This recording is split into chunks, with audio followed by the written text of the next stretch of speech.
बिस्मिल्लाहिर्रहमानिर्रहीम। मैं हूँ बिशारत राजा शहर इक़दार से एक और व्लॉग के साथ आपकी खिदमत में हाज़िर। मेरे साथ मौजूद हैं bureau chief ABN news Khalid Jameel साहब।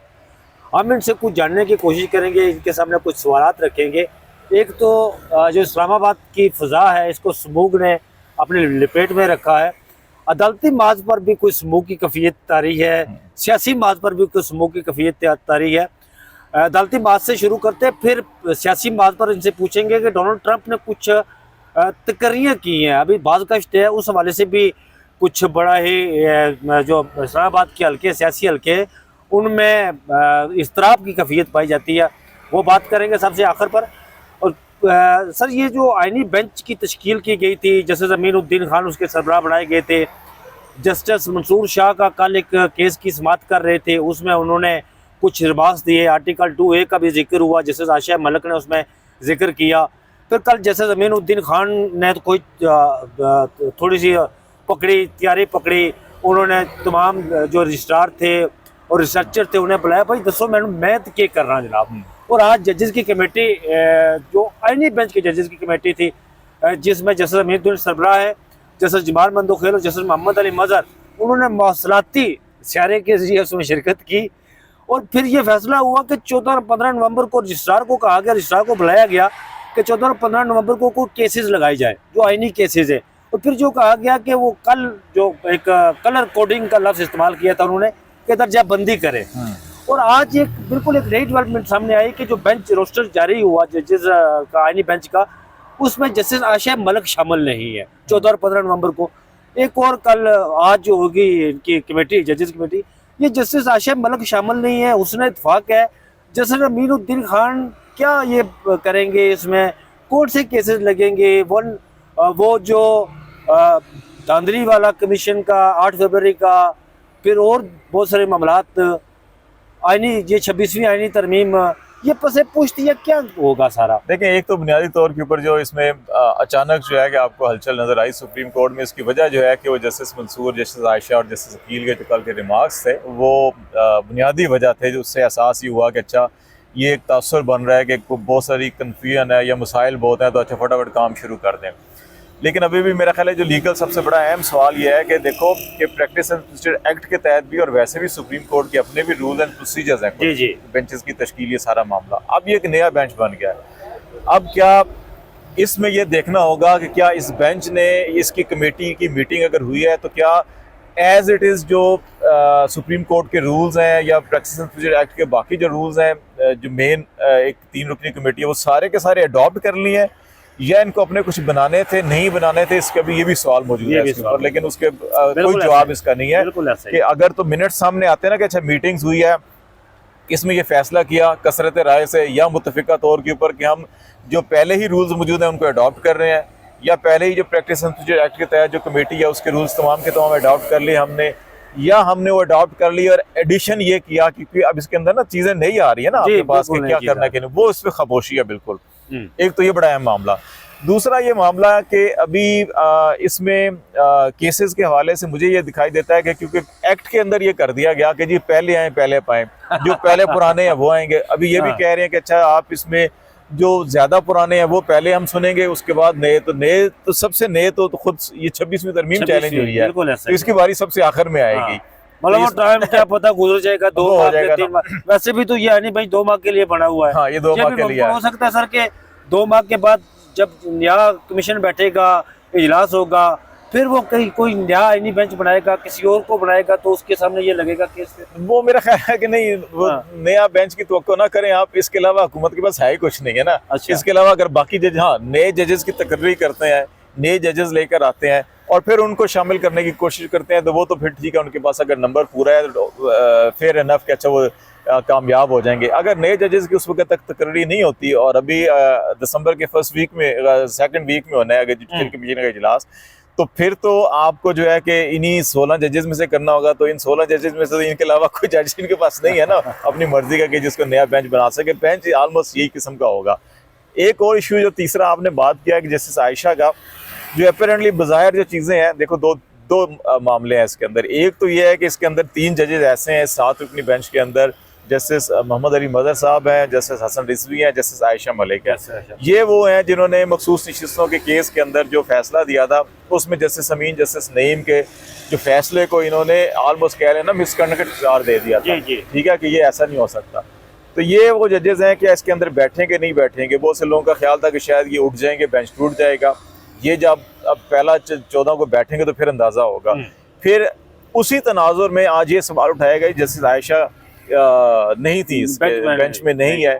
अब अगर रोस्टर देखें सुप्रीम कोर्ट ऑफ पाकिस्तान का जो इस वक्त तक अवेलेबल है उनकी वेबसाइट के ऊपर, तो 11 से गालिबन 15 या 16 नवंबर तक का है। तो उसमें 11 नवंबर को तो अवेलेबल थी जस्टिस आयशा, उसके बाद वो अवेलेबल नहीं है। तो ये अगर वो मौक़िफ़ यार है, प्रेस रिलीज में भी है जी कि वो अवेलेबल नहीं है 13, 14 को, 15 को, तो उसके बाद होंगी तो फिर उनको शामिल किया जाएगा। तो अब अगर ये देखना है कि 14, 15 को कौन से केसेस लगाते हैं, अगर आप साल पीछे भी चले जाते हैं, पुराने केसेस भी ले लेते हैं, तो पुराने केसेस में भी तो मिलिट्री ट्रायल वाला केस अभी तक पड़ा हुआ है ना, देखो साल से ज्यादा हो गया। ये जो जिस तरह आपने बात की है, क्या लग रहा है आपको कि सुप्रीम कोर्ट एक अखाड़ा है और इसके ring master justice Mansoor Shah है और उनके साथ दूसरे बाकी जजेस शामिल हैं? क्या ये कहानी कोई है इस तरह की? कि अब देखिए सर, सुप्रीम कोर्ट अखाड़ा इसलिए मैं कह रहा हूँ ना कि अब 2 जजेस कमेटी बनी हुई है, एक कोई रूट से रोस्टर आ रहा है, एक और प्रैक्टिस प्रोसीजर वाला वो वहां से रोस्टर आ रहा है। ये तो अखाड़े की सिचुएशन। देखिए ये जो पिछले 2 साल से हम एक बार जुमला अक्सर सुनते थे ना कि ये कंपनी चलेगी नहीं, तो ये कंपनी कोर्ट भी लगता है चलेगी नहीं ज्यादा अरसा।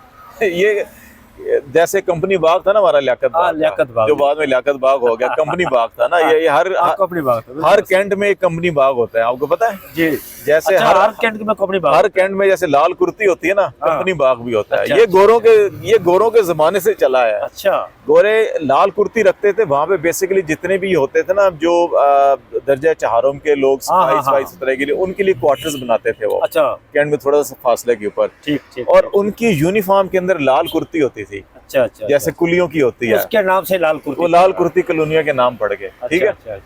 अब इसी तरह कंपनी बाग होता था जहाँ पे वो चहलकदमी के गोरा साहब अपने चहलकदमी के लिए गार्डनिंग, फूल शूल ये वो होते थे। ठीक है, सुबह भी शाम को करने के लिए जाते थे, तो वो कंपनी बाग हुआ करते थे। तो ये उसी से ना ये कंपनी चलाई, कंपनी चलेगी नहीं, तो ये उसी कंपनी बाग से कंपनी कोर्ट है, तो ये कंपनी कोर्ट भी चलती हुई दिखाई नहीं देती। तो इसमें अब देखो, आप कह रहे हैं अखाड़ा, मुझे तो लगता है इस वक्त सुप्रीम कोर्ट में 3 कोर्ट्स हैं। एक यही अफरीदी साहब की कोर्ट, जिनको खुद भी नहीं पता था सारे जज मेरे साथ है कि नहीं है, और सारे इकट्ठे करते फिरते हैं। एक जस्टिस मंसूर शाह साहब जो सीनियर मोस्ट जज थे और जिन्होंने आइन के तहत बनना था लेकिन उस आइन को बदल दिया गया। तो अक्सरियत जजेस की जस्टिस मंसूर शाह की उसकी ज्यूरिस्ट अप्रोच, उनकी सारी चीज फिक्र और अभी भी जो केस मैनेजमेंट और सारी चीजें हैं वो जस्टिस मंसूर चला रहे हैं ना। ये अफरीदी साहब तो बस मीटिंग चेयर करते हैं। तीसरा जो है कि अब बाकी जैसे जमीन कोर्ट आ गई। ठीक है, तो अब ये 3 हैं और ये तीनों जो है कि ज्यादा अरसा इकट्ठी नहीं चल सकती। अल्टीमेटली आपको चाहे फुल कोर्ट के रास्ते, चाहे आप किसी और रास्ते से इसको आपको दोबारा या तो अमेंडमेंट करनी पड़ेगी आइन के अंदर, या फिर आपको जो है कि फुल कोर्ट इसके ऊपर बैठ के फैसला करना पड़ेगा, जैसे Sindh high court full court किया आपको, मतलब ताकि कोई एक वाज़ेह डायरेक्शन आ जाए। इस वक्त तो देखे ना जजेस खुद भी कह रहे हैं हमें समझ नहीं आ रही क्या करना है, और वकला भी मामलत करने के लिए तैयार नहीं। मतलब आप ये कह रहे हैं कि सुप्रीम कोर्ट को ये हो सकता है कि तमाम जजेस पर फुल कोर्ट जो है वो उसका आईनी हो सकता है, ये आईनी बेंच ही कह दे। अच्छा, इसके अंदर सवाल उठेंगे, बहुत से सवाल उठेंगे, इसके अंदर सवाल उठते हैं, इसके अंदर से जजेस सवाल उठा देते हैं।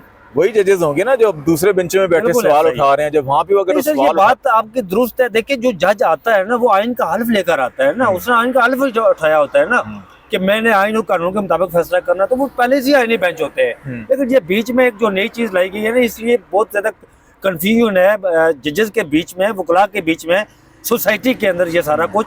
और ये मुमकिन है कि इसमें 14-15 को जब बेंच बैठेंगे तो बहुत सारी चीजें उसमें क्लैरिफाई हो जाएंगी। सर ये तो हो गया। अब आते हैं कि ये जो एक रोटर्स ने खबर ब्रेक की, न्यूयॉर्क टाइम्स ने खबर ब्रेक की कि को मार्क रूबियो फॉरेन सेक्रेटरी के क्या नाम है, और जो मार्को रूबियो और माइक वाल्ट्ज जो नेशनल सिक्योरिटी एडवाइजर जो है बड़ा ताकतवर होता है। मैंने सुना है कि अमेरिका के अंदर होता है और वो उसके लिए सेनेट की तौसीक की जरूरत नहीं होती है, लेकिन वो बहुत ताकतवर है होता है जो डायरेक्टली अमेरिकन प्रेसिडेंट को मशावरत देता है कि फलां एजेंसी से आपने राब्ते करने, सारा कुछ करना है। उसकी वजह से ये परेशान हाल क्यों है? पॉज कर लें। अच्छा सर, मैं वो पूछ रहा था कि जो मार्क वाल्टर्स, जिसका क्या नाम, मार्क वाल्टर्स का है ना अपना? मार्क वाल्ट्स, हाँ, वाल्ट्स, माइक वाल्ट्स और मार्को रूबियो। ये परेशानी क्यों है इन दो जो तकर्रियां अपॉइंटमेंट होने वाली है, इनको लेकर यहाँ पर भी बड़ी कोई सरासमीकी फैली हुई है? देखिए, एक तो जो डोनाल्ड ट्रंप की अपनी पॉलिसीज है ना, जो मुसलसल वो डे बाय डे अनाउंस कर रहे हैं जी, उसके अंदर आप अगर आंखें बंद करके उनको सुने तो यूँ दिखाई देता है जैसे पाकिस्तान के हालात की वो बात कर रहे हैं, जैसे डीप स्टेट सिक्योरिटी एस्टैब्लिशमेंट की political involvement, media management, media को कंट्रोल करना, मीडिया को मैनिपुलेट करना, सियासी जमातों को मैनिपुलेट करना, सियासी मुखालफिन के खिलाफ केसेस बनाना, मुकदमात में फंसाना, उनको इलेक्शन को मैनेज करने की कोशिश करना, ये सारी चीज़ें तो पाकिस्तान के अंदर भी हो रही है ना। वो आप कहते हैं जी कि मैं इन सारों को फारग करूँगा, फायर कर दूंगा, ठीक है, डीप स्टेट को भी, लोगों को, फेडरल ब्यूरोक्रेसी के लोगों को भी। फिर अब जो उन्होंने ये जो अपनी टीम बना रहे हैं ना, ये टीम अगर आप इनका थोड़ा सा बैकग्राउंड देखें, अब अगर अमेरिका का स्टेट डिपार्टमेंट जो है, महकमा खारजा का वजीर उनका जो है कि वो शख्स होगा कि जो अगर कांग्रेस के अंदर ये बिल पेश कर रहा है कि जनाब कि हमने इंडिया को कैसे मदद करनी है चाइना को काउंटर करने के लिए, और पाकिस्तान की फौजी इमदाद की क्यों पाबंदियाँ लगानी चाहिए हमें, उसकी वजूहत पीछे लिख के वो बिल पेश कर रहा है कानून साजी के लिए, ठीक है ना, ये वो शख्स है। तो अब जब वो अपना वजीर खारजा बन जाएगा तो फिर आप देख लें उसकी फॉरेन पॉलिसी क्या होगी, इसलिए हमारे लिए मुश्किलात।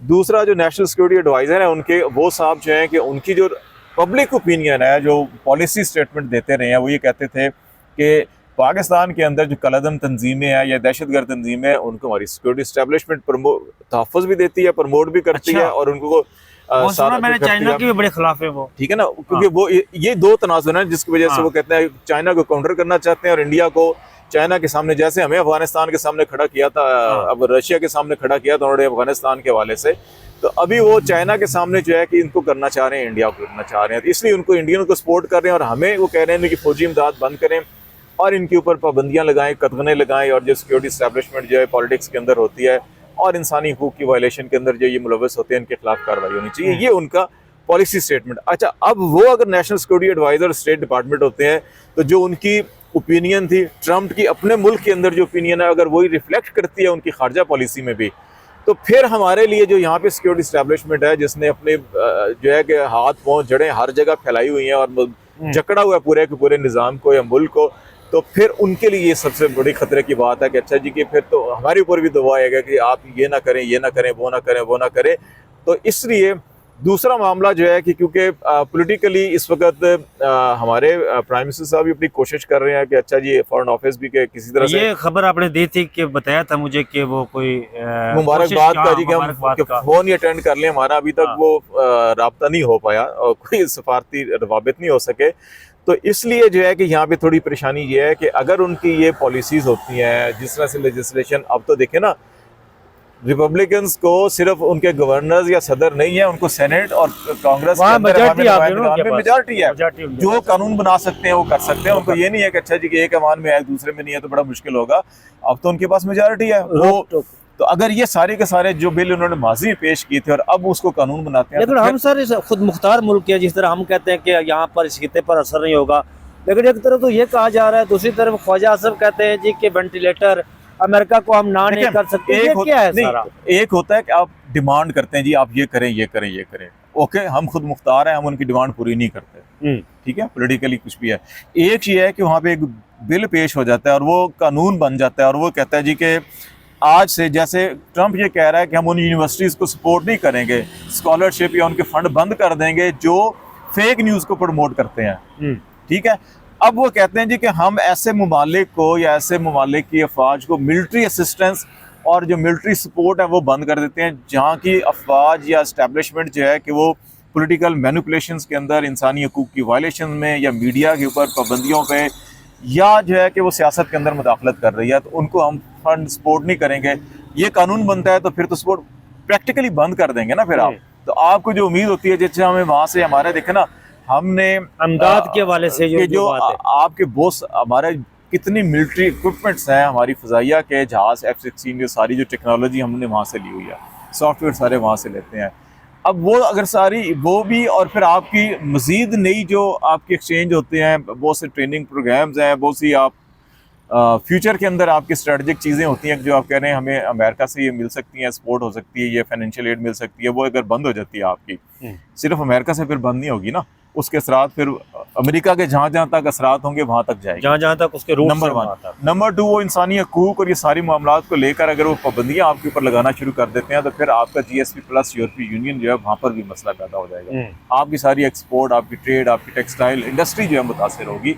ये सारी चीज़ें इस तरह से आपस में जुड़ी हैं, इसलिए यहाँ पे पैनिक है कि जनाब ये क्या मामला हो गया, अगर ये सारे उधर मामला चले गए, ये लोग अगर आ रहे हैं, ये तो ऐसे ही है ना जैसे आप पाकिस्तान के अंदर आप 2 साल से मेहनत कर रहे हैं कि अच्छा जी PTI नहीं आनी चाहिए, इलेक्शन हो गया, यहाँ पे चलें, यहाँ पे राजा था, काजी था या जो भी हाफिज था, तो उन्होंने सारे मैनेज कर लिए।